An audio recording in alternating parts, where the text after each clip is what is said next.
सेंगोल को लेकर लगातार प्रतिक्रियाएं सामने आ रही हैं। सेंगोल को लेकर स्वामी प्रसाद मौर्य का विवादित बयान सामने आ गया है। ट्वीट किया है उन्होंने। सेंगोल की स्थापना में दक्षिण के कट्टरपंथी ब्राह्मणों को लेकर ट्वीट किया गया है स्वामी प्रसाद मौर्य ने। और उन्होंने क्या लिखा? दक्षिण के कट्टरपंथी ब्राह्मण गुरुओं को बुलाया जाना दुर्भाग्यपूर्ण है।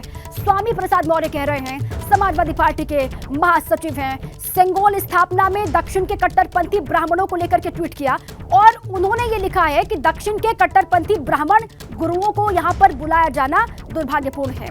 देश के सभी धर्म गुरुओं को आमंत्रित किया जाना चाहिए था, ये कहा है स्वामी प्रसाद मौर्य ने।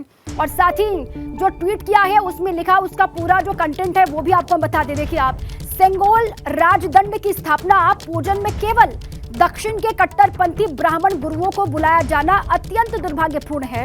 भारत सरकार का यदि पंथ निरपेक्ष संप्रभु राष्ट्र भारत में विश्वास होता तो देश के सभी धर्म गुरुओं यथा बौद्ध धर्माचार्य, भिक्षुगण, जैन आचार्य ऋषि, गुरु ग्रंथी साहब, मुस्लिम धर्मगुरु मौलाना वो लिख रहे हैं, ईसाई धर्मगुरु यानी कि पादरी आदि सभी को आमंत्रित किया जाना चाहिए था। ये ट्वीट है स्वामी प्रसाद मौर्य का।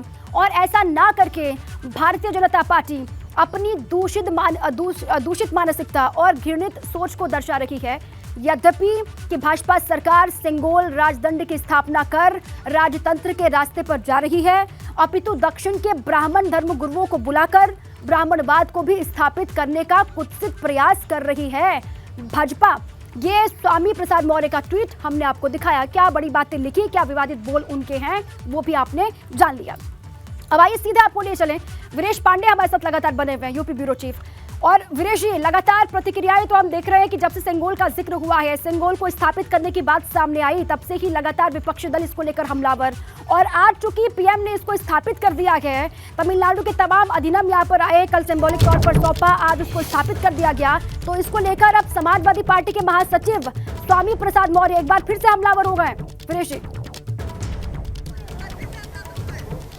देखिए, सेंगोल को लेकर, संसद भवन को लेकर बहुत सारी प्रतिक्रियाएं विपक्ष की तरफ से आई है, लेकिन ये सबसे कड़ी प्रतिक्रिया है स्वामी प्रसाद मौर्य की। और वो साथ ही साथ ब्राह्मणवाद की बात कर रहे हैं, सनातन धर्म की बात कर रहे हैं और धार्मिक विद्वेष की बात कर रहे हैं। स्वामी प्रसाद मौर्य का ये जो कटाक्ष है, ये जो व्यंग है और ये जो प्रहार है, वो इस पूरे संसद की प्रक्रिया है, उसको लेकर सबसे बड़ा प्रहार माना जा सकता है। और जिस तरीके से लगातार स्वामी प्रसाद मौर्य बोल रहे हैं, क्या समाजवादी पार्टी के मुखिया अखिलेश यादव के संरक्षण में, अखिलेश यादव से पूछकर बोल रहे हैं? क्योंकि अखिलेश यादव की वो पार्टी, समाजवादी पार्टी जो जानते हैं, जिसकी स्थापना मुलायम सिंह यादव ने किया था, जो विकेंद्रित थी, अब वो केंद्रीकृत हो चुकी है, अखिलेश यादव तक सीमित हो चुकी है। याद करिए, इसी संसद को लेकर उद्घाटन को लेकर प्रोफेसर राम गोपाल यादव, पार्टी के अंदर दूसरे सबसे बड़े नेता, चाणक्य कहे जाने वाले राम गोपाल यादव ने कहा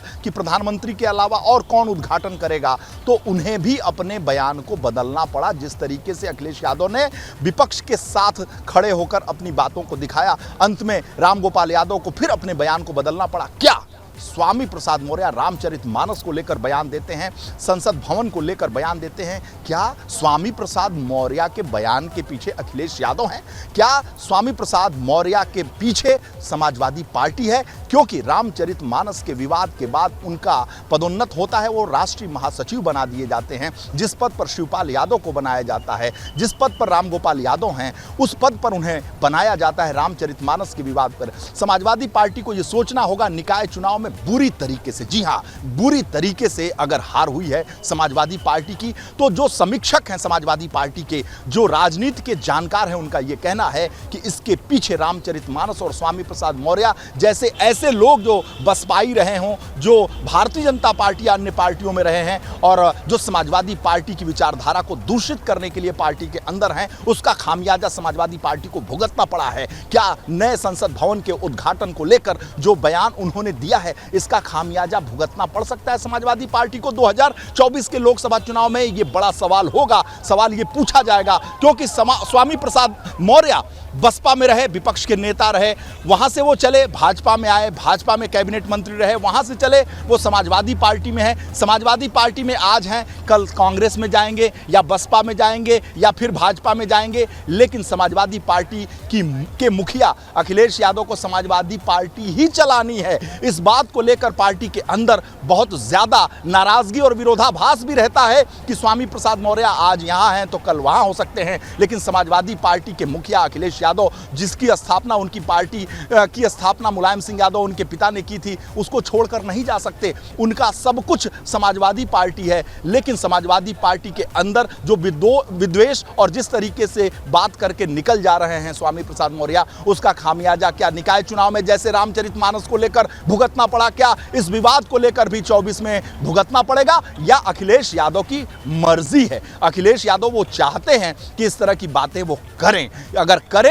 तो उसका सामना करना पड़ेगा। लेकिन समाजवादी पार्टी के अंदर के लोगों की मैं बात कर दूं तो वो बेहद चिंतित हैं, बेहद नाराज हैं, क्योंकि बिल्कुल ठीक है वीरेश जी, आपका मैं रुक कर रही हूँ। देखिए, इस तरीके से ट्वीट किया गया, अब क्या इसका खामियाजा आने वाले चुनाव में भुगतना पड़ेगा समाजवादी पार्टी को, ये बहुत बड़ा सवाल हो जाता है। लेकिन उसके इतर आज का दिन तो इतना अच्छा है।